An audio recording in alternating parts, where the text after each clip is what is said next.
Hello, and welcome to Lyla's Lullabies, where we spend time exploring with Lyla, a traveler who wanders the world at her own pace, while sharing her most enriching and restorative moments with you. In tonight's story, we'll follow Lyla as she experiences a fascinating passage through the Panama Canal. There's nowhere you need to be, nothing you need to remember. Just settle in, get comfortable, and let yourself go. We're so glad you're here. Whenever you're ready, let's begin. Lyla woke before dawn to the change in the ship's movement, the engines slowing, the steady rhythm that had carried them south from the Caribbean shifting as they approached the Panama Canal. She dressed quickly in the darkness of her cabin, pulled on comfortable clothes, and grabbed her light jacket. February mornings could be cool even in the tropics, and made her way to the upper deck. The ship's cafe was just opening, a few crew members preparing for the early risers who would want to watch the canal transit. She ordered a large coffee, black and strong, and carried it carefully up the stairs to the open deck, finding a spot along the railing with an unobstructed view forward. The sky was just beginning to lighten, that pre-dawn glow when darkness starts to give way, but the sun hasn't yet appeared. Other passengers were already on deck, bundled in jackets and sweatshirts despite the tropical location, everyone speaking in hushed tones, the early hour and the anticipation creating a reverent atmosphere. Ahead, the entrance to the Panama Canal was becoming visible, navigation lights marking the channel, the dark shapes of land on either side, and approaching from the port, small pilot boats, their lights bright against the dark water. "This is the exciting part," a man standing nearby said, his accent American, his camera ready, watching the pilots board. "They'll guide us through the entire canal. Local expertise. They know every inch of it." Lyla nodded, sipping her coffee, watching as the pilot boat came alongside, matching the ship's reduced speed. The transfer was remarkably smooth, despite the movement of both vessels. The Panama Canal pilots, two of them, climbing a rope ladder up the ship's hull, their movements practiced and confident, decades of experience evident in their casual competence. Once the pilots were aboard, other boats approached, smaller vessels carrying canal advisors and line handlers, the additional crew necessary for the intricate process of transiting the locks. Each person had a specific role, part of a choreographed operation that happened dozens of times every day, ships of all sizes moving between oceans through this narrow passage. The ship began moving forward again, guided now by the canal pilots, their knowledge of currents and channels, of the canal's quirks and requirements, ensuring safe passage. The sun was rising now, breaking above the horizon, painting the sky in pinks and golds, the tropical morning arriving quickly. Lyla refilled her coffee and returned to her spot on deck, not wanting to miss anything. Other passengers had the same idea, the deck filling but never feeling crowded, everyone finding their space, settling in for what would be an all-day journey through the canal. The ship approached the first locks, Gatun Locks on the Atlantic side, and the scale became apparent. The lock chambers were massive, concrete walls rising high on either side, gates at each end, the whole system designed to lift ships 85 feet above sea level to reach Gatun Lake. "Ladies and gentlemen," a voice came over the ship's PA system, We're now entering the first of 3 Gatun Lock chambers. The transit will take approximately 8 to 10 hours total.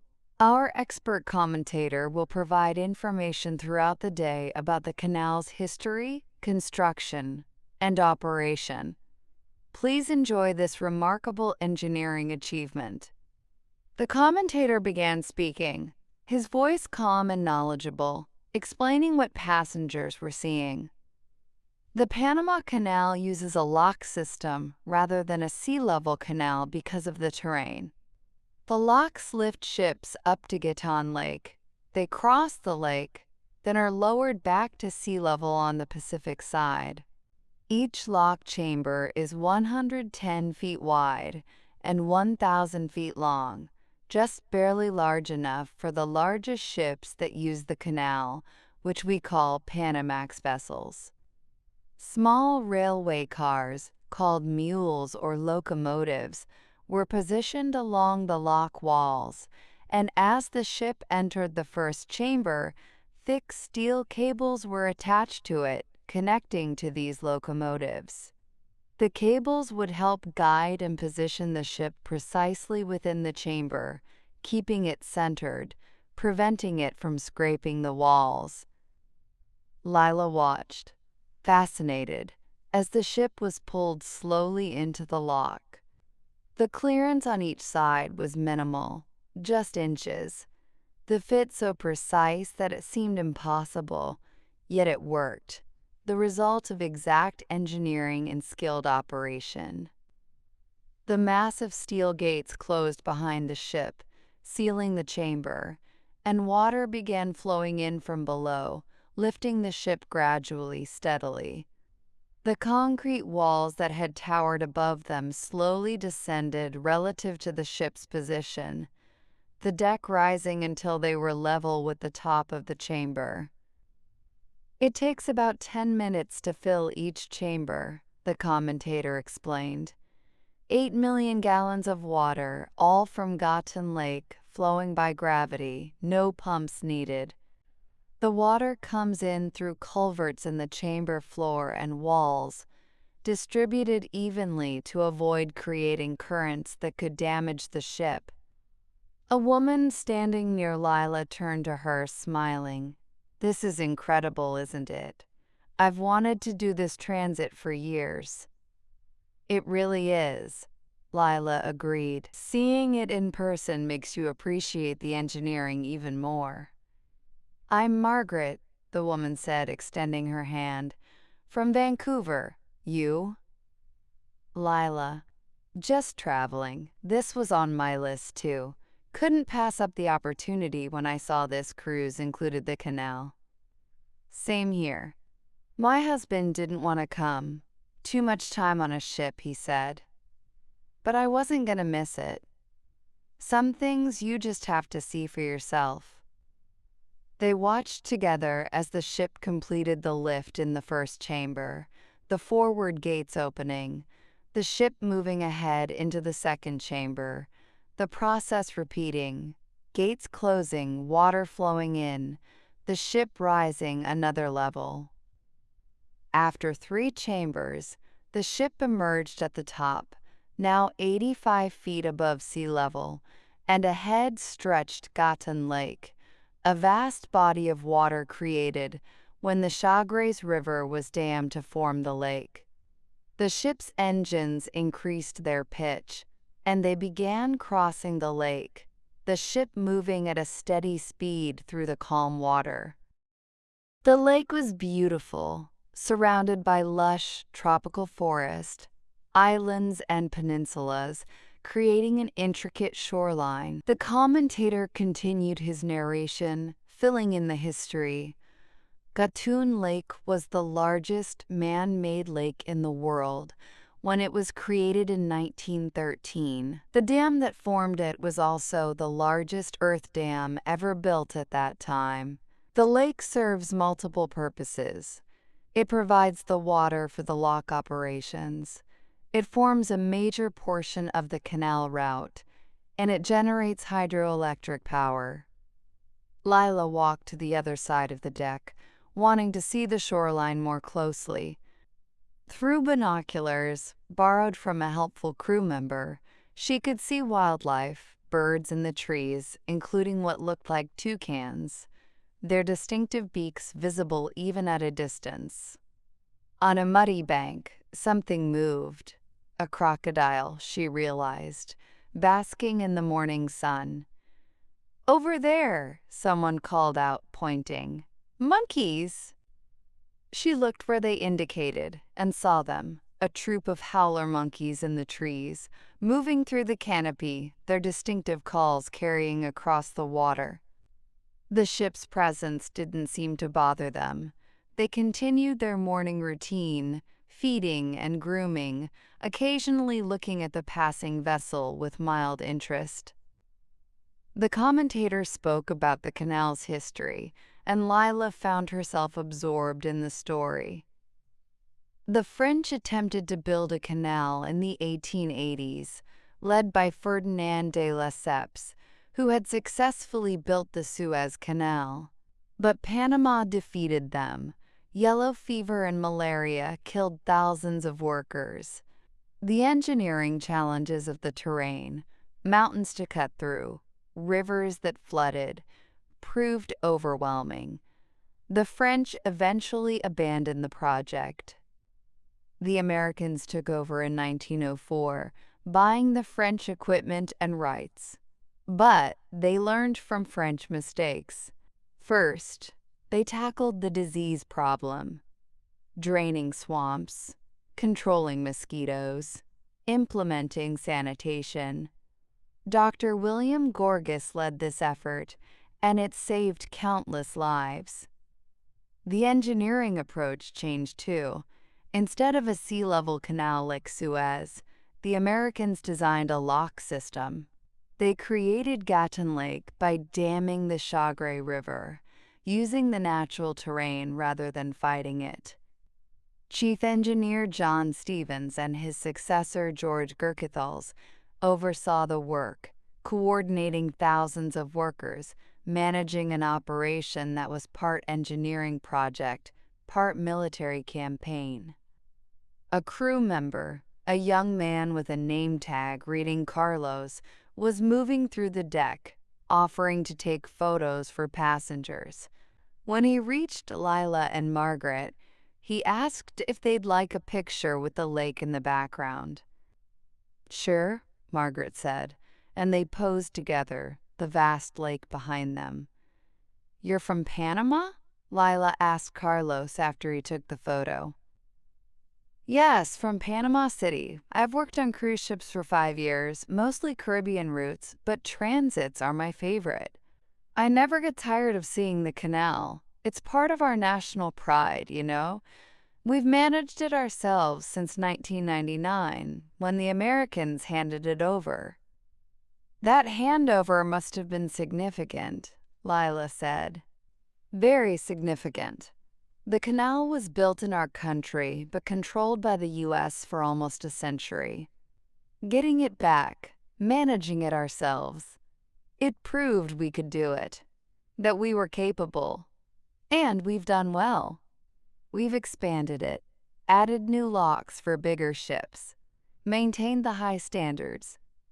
It's a point of pride for all Panamanians." He moved on to help other passengers, and Lyla and Margaret continued watching the lake crossing. The commentator was discussing the political history now. The canal's construction required the creation of the nation of Panama itself. In 1903, with U.S. backing, Panama separated from Colombia. In return, Panama granted the U.S. rights to the Canal Zone, a strip of land 5 miles wide on each side of the canal, which remained U.S. territory until 1979, when the first phase of the handover began. Full Panamanian control came in 1999, and the canal has been successfully managed by the Panama Canal Authority since then. The ship was approaching the Gaillard Cut now, and the landscape changed dramatically. The commentator's voice took on a more focused tone. We're now entering the Gaillard Cut, also called the Culebra Cut. This was the most difficult part of the canal construction. Engineers had to carve through the Continental Divide, solid rock and unstable soil, a channel 9 miles long. More than 100 million cubic yards of material were excavated. Landslides were constant during construction and remained a problem for years after completion.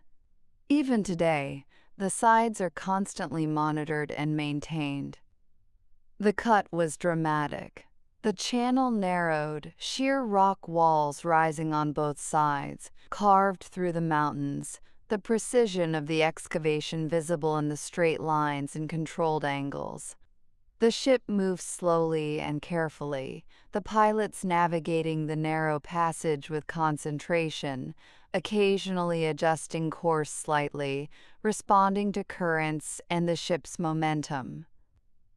The rock walls showed their layers, geological history exposed by the excavation, different colored strata, some clearly harder than others, the differential erosion visible where softer layers had weathered more.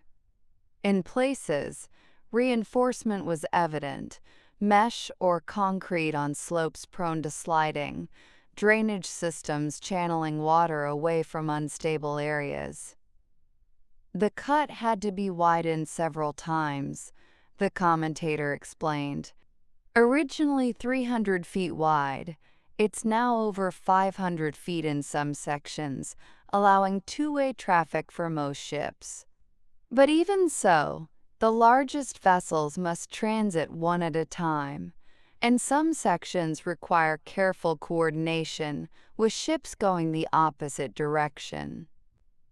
A man standing nearby, who'd been quietly watching until now, turned to Lyla.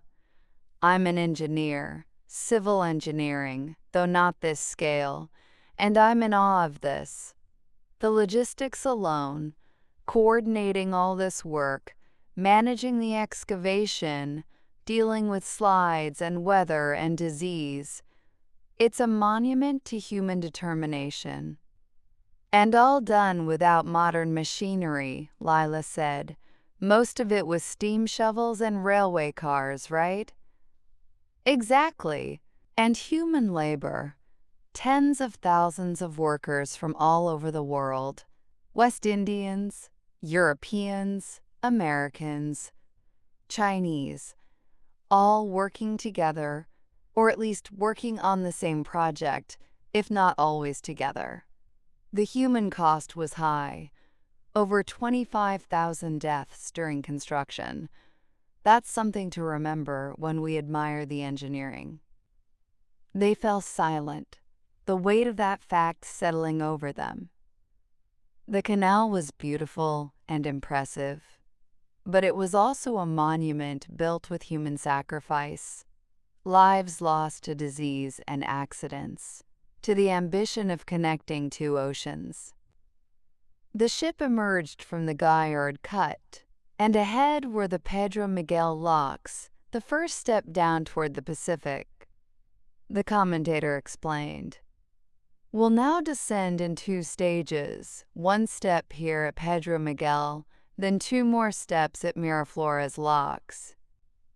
After that, we'll enter the Pacific Ocean, completing our transit." The locking process was the same but reversed. The ship entered the chamber at the higher level, gates closed behind, water was released from the chamber, and the ship slowly descended. Watching the concrete walls rise relative to the ship was somehow more dramatic than watching them descend during the ascent, perhaps because it emphasized the drop, the return to sea level. At Miraflores locks, the 2-step descent brought them nearly to Pacific level, and through the locks they could see the Pacific Ocean beyond, vast and blue, ships waiting to enter the canal, others having just exited as they were doing.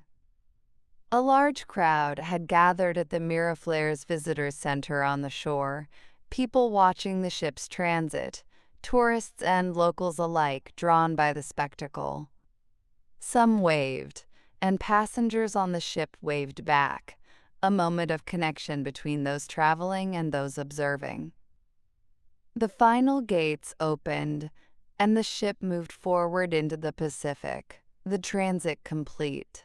The deck erupted in applause, passengers who had spent the day watching, showing their appreciation for the achievement, for the canal itself, and for the pilots and crew who had guided them through. The canal pilots and the line handlers prepared to disembark, climbing down to waiting boats that would take them back. The ship's captain thanked them over the PA, his voice carrying genuine appreciation, and the pilots waved to the passengers before descending. As the ship moved away from the canal into open Pacific waters, Lyla remained on deck, watching the shoreline recede. The sun was lowering now. The transit had indeed taken all day, and the light was becoming golden, that hour before sunset when everything glows. Margaret found her again. "Well, we did it. Atlantic to Pacific in one day. It's remarkable when you think about it. Cutting through a continent, connecting two oceans, changing global trade and shipping forever. And seeing it directly, watching it work, makes it real in a way that reading about it never could," Lyla said. "Exactly. I'm so glad I came, even without my husband. Some experiences are worth having even if you have to do them alone." Though we weren't really alone, were we? Lyla looked at the other passengers, some still on deck, others having gone inside for dinner or rest. Shared experience creates its own kind of connection. Lyla stayed on deck as evening approached, watching the Pacific Ocean spread before them, the canal now behind, two different bodies of water connected by human ingenuity and determination. She thought about everything she'd learned during the day, the history of the French attempt and American success, the disease control that had made construction possible, the engineering that had created the lock system, the excavation of the Gaillard Cut through mountains, the political complexities of building in another nation's territory, the eventual handover to Panama, the ongoing maintenance and expansion. But more than the facts, she'd experienced the canal directly, had felt the ship rise and fall in the locks, had watched the precise maneuvering through narrow passages, had seen the tropical forest and wildlife surrounding this human-made waterway, had witnessed the coordination and skill required to move ships safely between oceans. The Panama Canal was often called one of the greatest engineering achievements in human history, and after experiencing it herself, Lyla understood why. It wasn't just the technical accomplishment, though that was remarkable. It was the vision it represented.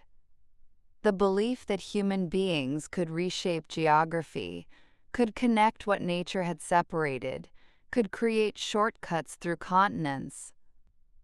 The cost had been high, in lives lost during construction, in political complications, in environmental impacts, in the decades of colonial control. But the result endured. A waterway that made global trade more efficient, that connected human communities across oceans, that demonstrated what could be achieved through application of knowledge and coordination of effort.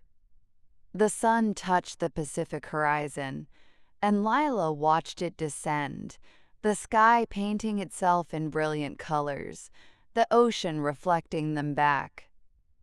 The ship moved steadily westward, leaving the canal behind, heading toward new destinations, carrying its passengers between continents.